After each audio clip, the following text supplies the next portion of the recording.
Hello Prince and family എന്ന ചിത്രത്തിൻ്റെ ഏറ്റവും പുതിയ OTT അപ്ഡേഷനാണ് ഇന്നൊരു വീഡിയോ ഭാഗത്ത്. വീഡിയോയിൽ കൊനുമ്പേ വീഡിയോ ലൈക്ക് ചെയ്യുക, ചാനൽ സബ്സ്ക്രൈബ് ചെയ്യുക.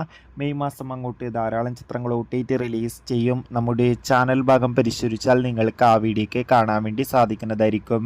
ദിലീപ്, ധ്യാൻ ശ്രീനിവാസ്, ബിന്ദു പണിക്കർ, സിദ്ദിഖ് എന്നൊക്കെ പ്രധാന കഥാപാത്രങ്ങളായെത്തിയ ചിത്രമായിരുന്നു പ്രിൻസ് ആൻഡ് ഫാമിലി.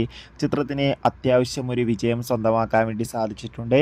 അതുകൊണ്ട് തന്നെ ഏവരുമേറെ ആകാംക്ഷയോടെയാണ് പ്രിൻസ് ആൻഡ് ഫാമിലി എന്ന ചിത്രത്തിൻ്റെ OTT റിലീസിനായി കാത്തിരിക്കുന്നത്. ഫൈനലി ചിത്രത്തിൻ്റെ ഏറ്റവും പുതിയ അപ്ഡേഷൻ ആരാധകർക്ക് മുന്നിൽ പുറത്തുവന്നിരിക്കുകയാണ്. ആ അപ്ഡേഷൻ മറ്റൊന്നുമല്ല, ചിത്രത്തിൻ്റെ OTT അവകാശങ്ങൾ മിക്കവാറും ജിയോ ഹോട്ട്സ്റ്റാർ സ്വന്തമാക്കുമെന്നും ചിത്രം ഉടൻ തന്നെ OTT റിലീസ് ചെയ്യുമെന്നാണ് ഇപ്പോൾ റിപ്പോർട്ടുകൾ സൂചിപ്പിക്കുന്നത്. കാത്തിരിക്കാം കൂടുതൽ അപ്ഡേഷൻ അറിയാൻ വേണ്ടി. പ്രിൻസ് ആൻഡ് ഫാമിലി എന്ന ചിത്രം കണ്ടവരുടെ അഭിപ്രായം തീർച്ചയായും കമൻറ്റ് ബോക്സിൽ രേഖപ്പെടുത്തുക. അടുത്തൊരു വീഡിയോയിൽ കാണുമ്പോൾ ഏവർക്കും ബൈ ബൈ.